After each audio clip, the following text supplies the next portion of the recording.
किसी गुरु के अथवा किसी का भी अनुशासन स्वीकार करना अथवा अपना जीवन आध्यात्मिक बना लेना, ये बहुत ही क्लिष्ट होता है।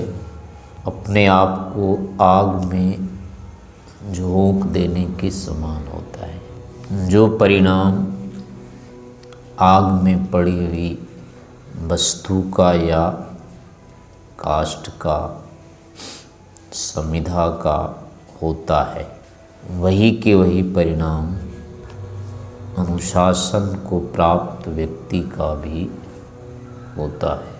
परिणाम में भेद वस्तु की गुणवत्ता के आधार पर, अग्नि के साथ सामंजस्य के आधार पर होता है। जिस प्रकार से समिधा होती है, यज्ञ में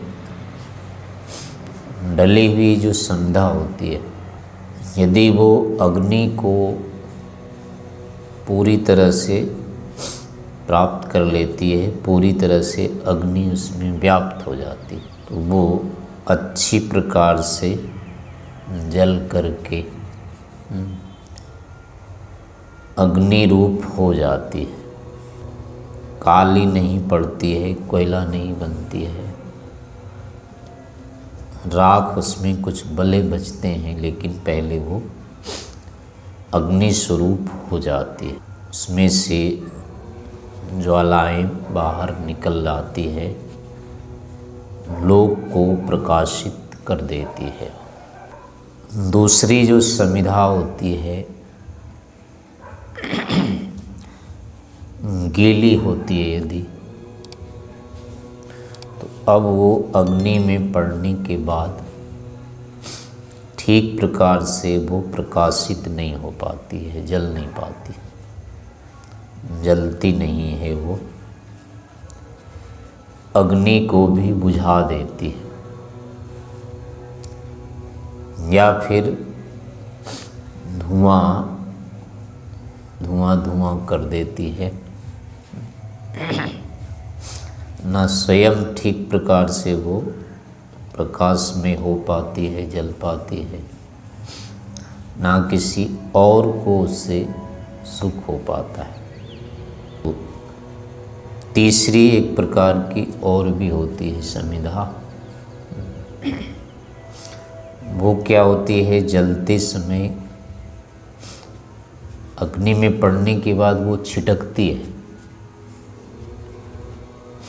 कोई लकड़ियाँ ऐसी होती है, फट फट करती है, उसमें जाने के बाद उसका तिनका बाहर आता है। तो अब वहाँ जो बैठा होता है और कोई उसका यजमान है चाहे अन्य कोई, तो उसके कपड़े जला देती है। उसकी चिंगारी बार या सामग्री में कुछ ऐसा होता है, वो उसमें पड़ने के बाद चल करके सामने बैठने वाले के ऊपर आके गिरती है, जला देती है उसको। मुख्य रूप से ये तीन परिणाम अग्नि में पड़ने वाली समिधाओं के होते हैं। ऐसा ही अनुशासन स्वीकार करने वाले अथवा शिष्य का अथवा साधक के भी जीवन में आते हैं।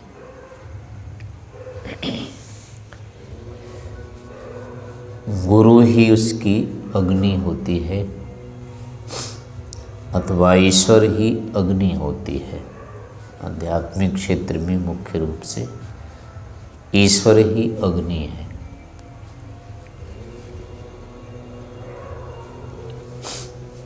अब जो व्यक्ति पूरी तरह से ईश्वर के या गुरु के समर्पित हो जाता है, मन वचन कर्म से उसके साथ कोई विरोध नहीं रखता, उसकी आज्ञा पालन में तत्पर होता है, छल कपट नहीं करता है उसके साथ, तो अब क्या होती है, गुरु के पास जो विद्या होती है, जो भी उसके अंदर विशेषता होती है, वो उसको सरलता से प्राप्त हो जाती है और वो भी अपने उपदेष्टा के अनुरूप बन जाता है, तैयार हो जाता है। ठीक प्रकार से अगर वो अनुशासन में चल के उसकी आज्ञा के अनुरूप चलता जाता है, बुद्धि यदि उसके पास है तो निश्चय से अपने गुरु के अनुरूप वो बन जाता है। ऐसा ही जो सुपात्र होता है, आध्यात्मिक व्यक्ति, साधक व्यक्ति जो होता है, चित्त को जिसने अपना निर्मल बना लिया है, राग आदि दोषों से जो अपने चित्त को, मन को रहित कर लेता है, अब वो यदि ईश्वर के प्रति पूर्ण समर्पित हो जाए तो निश्चय से वो ईश्वरमय हो जाता है, ईश्वर को प्रकाशित कर लेता है अथवा ईश्वर के समान वो प्रकाशित, आनंदित हो जाता है। दूसरे स्तर के जो साधक या शिष्य या जो भी अनुशासन को स्वीकार करने वाला होता है, यदि उसमें मुख्य रूप से श्रद्धा नहीं है गुरु के, ईश्वर के प्रति, यानी उसकी स्थिति गीली कच्ची समिधा के समान यदि है, बुद्धि नहीं है या फिर उसमें श्रद्धा नहीं है, समर्पण नहीं है, विशेष करके बुद्धि नहीं है, अब वो क्या होता है, पूरी तरह से जो गुरु के पास विद्या है या ईश्वर के जो गुण हैं उनको वो धारण नहीं कर पाता है। पूरी तरह से वो त्याग, तपस्या आदि जो करने चाहिए, जितने पुरुषार्थ करने चाहिए, जितने त्याग तप करने चाहिए, वो उतना नहीं करता है, बीच में ही छोड़ देता है, उसको भाग जाता है, आधा अधूरा रहता है।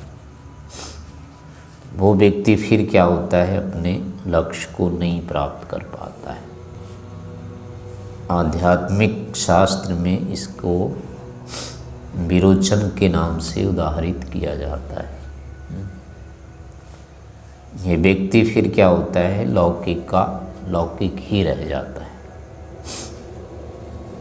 उसके जीवन में जो कृतार्थता आनी चाहिए थी वो नहीं आ पाती है।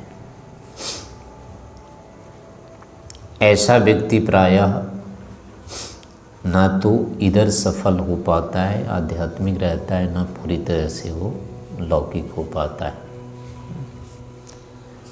लोक में भी उसका जीवन सफल नहीं हो पाता है, वो अंदर से वो वहाँ भी भयभीत रहता है।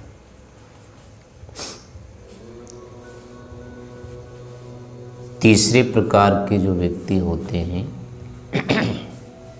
जो पूरे दोषमय होते हैं, अपने दोषों को बिना छोड़े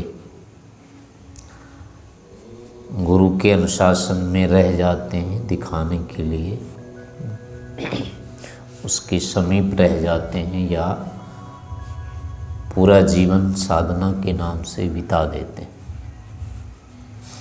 तो ऐसे व्यक्ति जो भीतर से अयोग्य होते हैं, शुद्ध मन के नहीं होते हैं, छली कपटी होते हैं, अवज्ञाकारी होते हैं, कुटिल होते हैं, तो ऐसे व्यक्ति निश्चय से फिर क्या करते हैं, अपने जीवन को भी कलंकित करते हैं। वो अच्छी विद्या के नाम पर वो उसको बेचते ही है, बस विद्या का जो यथार्थ लाभ होना चाहिए वो ना लेकर के वो उसका धन मान ऐश्वर्य आदि जो भी कहें ऐष्णा पूर्ति के लिए उसका प्रयोग करते हैं। लोग को धोखा देते हैं, अपने विरुद्ध मान्यताओं को सिद्धांतों को लोक में स्थापित करते हैं। लोगों के भी जीवन को वो बाधित कर देते हैं। धर्म से, ईश्वर से, सत्य से, न्याय से, तत्व से लोग को भी वो विचलित कर देते हैं, विरोधी बना देते हैं। अपने स्वार्थ की पूर्ति करने के लिए वो अपने जैसे ही दूसरे के जीवन को भी दूषित कर देते हैं व्यक्ति। ऐसे व्यक्ति प्रायः जब जितने काल वो साधना कर रहे हैं उसमें भी साधना के नाम पर वो कुछ न कुछ संचित ही कर रहे होते हैं, लौकिक ऐश्वर्य ही इकट्ठे कर रहे होते हैं, धोखाधड़ी कर रहे होते हैं। गुरु के साथ भी, आचार्य के साथ भी, या अपने जो स्वामी है, सहयोगी हैं, उनके प्रति वो श्रद्धान्वित नहीं होता है, उनकी भी निंदा करता रहता है, उनकी भी हानि करता रहता है, उनसे भी झगड़ा करता है, उनके भी विरुद्ध चलता है, उनको भी वो तिरस्कृत करता है, बाधित करता है, रोकता रहता है, अपना काम भी निकालता जाता है और उनको वो के प्रति कृतज्ञ भी नहीं होता है, उनको बाधित भी करता रहता है। ये तीसरे प्रकार के लोग होते हैं जो कि न स्वयं आगे सरलता से बढ़ते हैं, ना किसी दूसरों को भी बढ़ने नहीं देते हैं। अपने प्रति उपकार करने वाले गुरु आचार्य आदि को भी निरंतर वो प्रताड़ित करते रहते हैं। ईश्वर के प्रति सीधे सीधे ईश्वर का तो कुछ नहीं बिगाड़ सकते हैं, लेकिन फिर भी वो मन वचन कर्म से एक नहीं होते। सार्वजनिक रूप से वही व्यक्ति ईश्वर की प्रशंसा भी कर देता है, लेकिन व्यक्तिगत जीवन में, आंतरिक जीवन में फिर वो उसी ईश्वर की निंदा भी कर देता है। अपने ही सिद्धांतों का वो कहीं पर तो स्थापना करता है, कहीं पर अपने ही सिद्धांतों को वो खंडित कर देता है। किसी के सामने जिस विषय को बोला, स्थापित किया, दूसरे के सामने उसी का खंडन कर लेता है। अपनी बुद्धि को निरंतर वो श्रेष्ठ बनाने में ही लगा रहता है। तत्व से, सिद्धांत से, किसी विशेष निर्णय विशेष से उसका कोई लेना देना नहीं होता है। ऐसे लोग फिर क्या होते हैं, समाज में या राष्ट्र में विधर्मी के रूप में प्रसिद्धि को प्राप्त होते हैं। विरुद्ध मान्यताओं को, विरुद्ध मतांतरों को चलाने वाले होते हैं। जो धार्मिक लोग होते हैं या धर्म का जो लोक में स्थान रहता है, उनको वो पूरी तरह से विच्छिन्न करते रहते हैं, दुर्बल बनाते रहते हैं। अपने मत के, संप्रदाय की स्थापना करते रहते हैं, दूसरों को पूरी तरह से वो बाधित करते रहते हैं, उनको पराजित करते रहते हैं। अपने बौद्धिक बल पर शास्त्रों की पीछे से जो पारंपरिक मर्यादाएं होती हैं उनका वो खंडन करते रहते हैं, और परिणाम ये होता है कि उनके कारण से लोक में बहुत बड़ी विसंगति हो जाती है कालांतर में जाकर।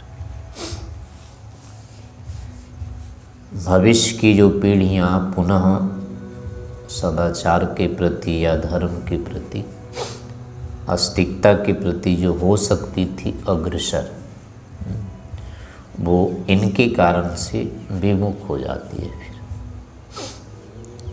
उनको समझाना फिर कठिन हो जाता है और ऐसी फिर कुपरंपराएं आरंभ हो जाती है। तो ऐसे लोगों का क्या होता है कि मूल जो होता है पूर्वतः दूषित रहता है, और वो उनके निर्माण काल में ही ऐसा दिखता है, होता है। ये दोष, ये प्रमाद जब से वो अपना निर्माण आरंभ करते हैं, गुरु के पास जाते हैं या इस क्षेत्र में आते हैं, उस आरंभिक काल में ही ये दोष उनमें रहते हैं। यदि इसका किसी तरह से निदान हो जाए तब तो सुधार हो जाता है उनका, अन्यथा प्रायः वो निदान इसका नहीं कर पाते हैं। इन दोषों को साथ रख कर के ही यहाँ की भी चीज़ों पर अधिकार कर लेते हैं वो, चाहे वो विद्या है चाहे किसी भी है, शाब्दिक रूप से उस पर वो अधिकार कर लेते हैं। कुतर्क आदि के माध्यम से फिर उन्हीं बातों को उलट पुलट करके समाज में रखने में भी वो समर्थ हो जाते हैं। तो ऐसे लोगों का वस्तुतः आंतरिक जीवन जो होता है सफल नहीं होता है कभी भी। एक व्यक्ति दुर्बलता के कारण सफल नहीं हो पाता है, जो अयोग्य होता है, बुद्धिहीन होता है, तपस्याहीन होता है, आचरण विहीन होता है, कर नहीं पाता है, तो उसका भी जीवन सफल नहीं हो पाता है, लेकिन वो दूसरे के लिए बाधक नहीं होता है। ये तीसरे प्रकार का व्यक्ति जो होता है वो स्वयं के लिए भी बाधक होता है और अन्यों के लिए भी बाधक होता है। एक श्लोक पढ़ते हैं रोज, ये निघ्नन्ति निरर्थकम परहितम ते के न जाने में। एक व्यक्ति तो वो होता है जो अपने स्वार्थ के लिए किसी की हानि करता है। दूसरा व्यक्ति वो होता है जो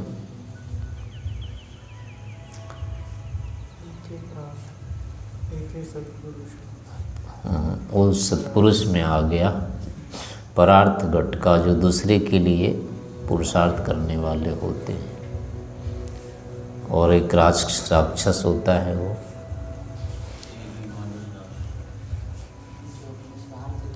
स्वार्थाय निघ्नन्ति। एक वो होता है जो अपने स्वार्थ के लिए दूसरे को बाधित करते हैं, और तीसरा वो होता है जो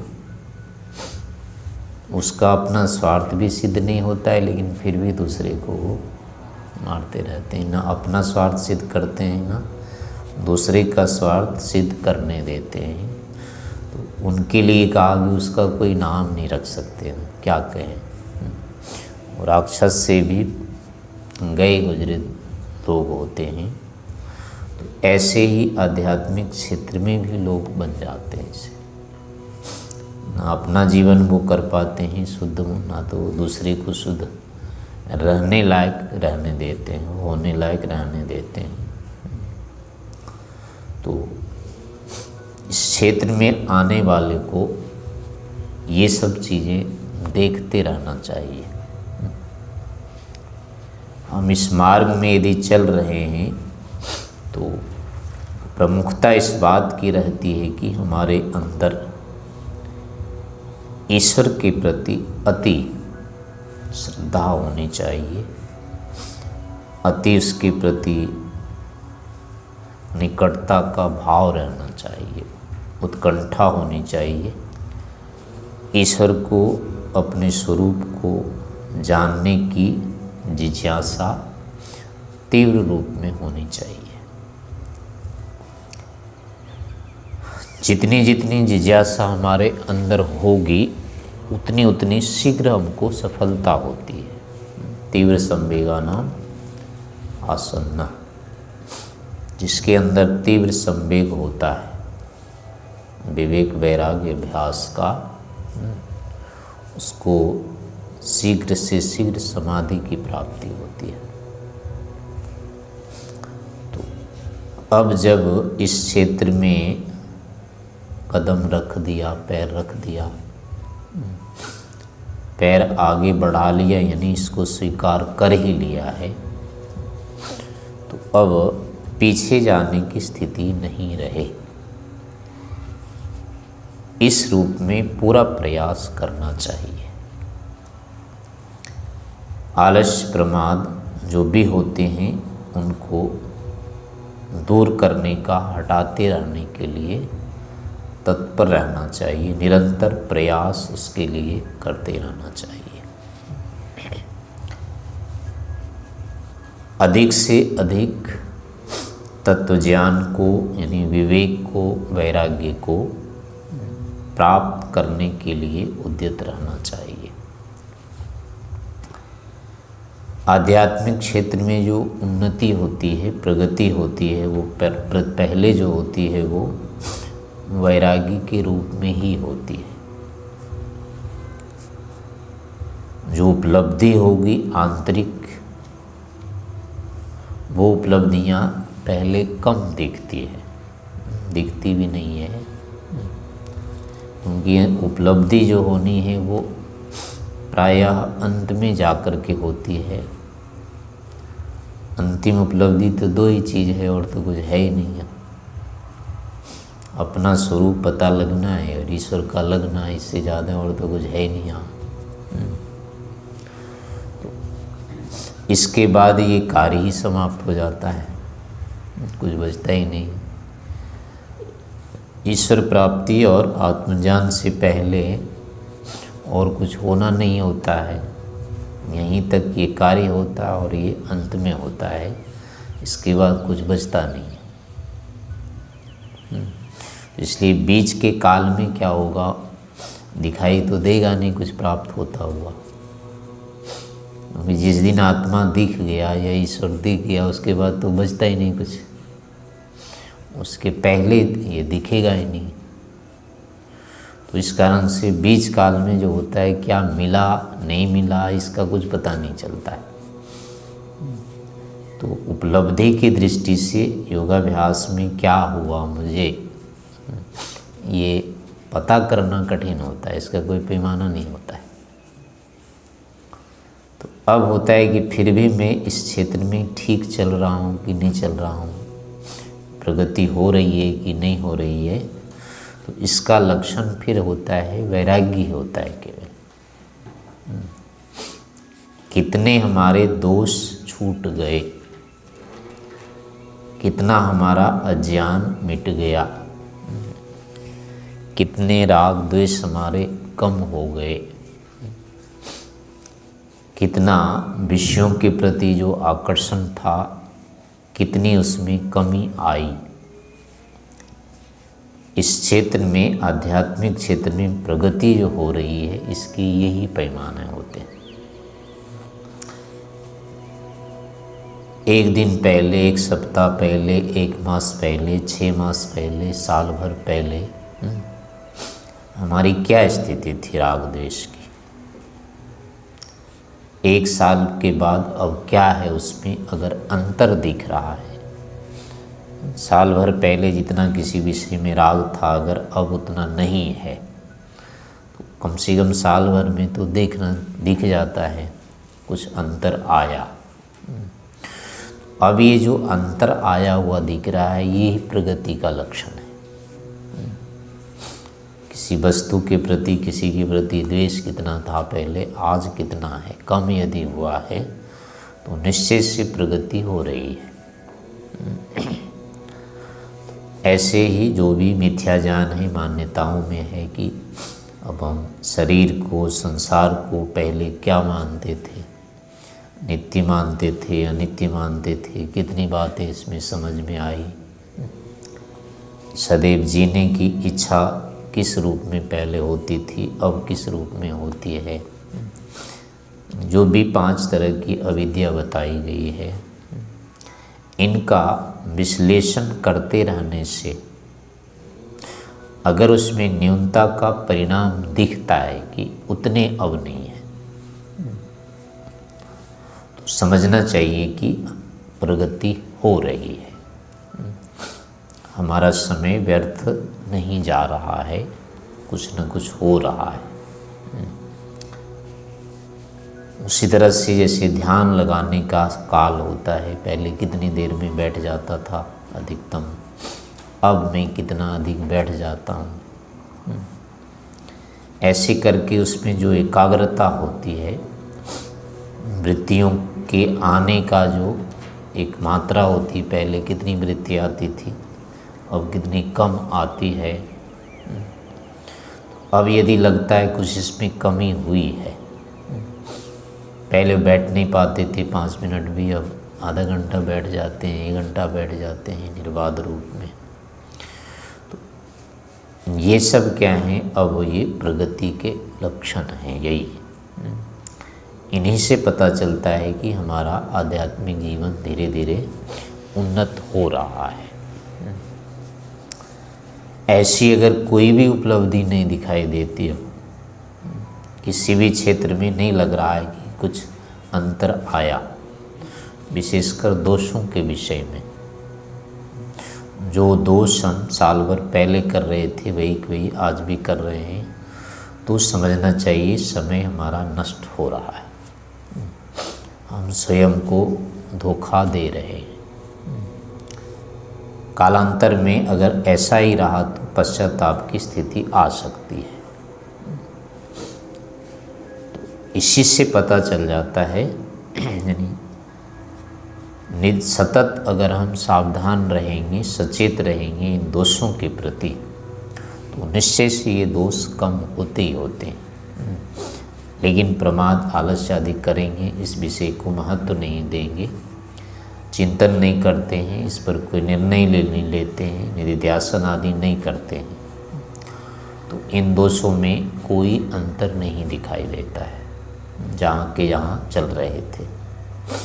हाँ, शाब्दिक रूप से ये ठीक है कि इतने शास्त्र पढ़ लिए, इतने प्रवचन सुन लिए, इतने हमने लिख लिए, इतना वाद विवाद तर्क कर लेते हैं, पहले कुछ नहीं कर पाते थे। तो ये जो शाब्दिक उपलब्धियाँ होती है, ये बहुत ही स्थूल है। चित्त को परिवर्तन करने में अगर दोष नहीं हट रहे हैं तो इनका बहुत अधिक मूल्य नहीं होता है। हो सकता है ये और अधिक हमको दोषी बना देंगे।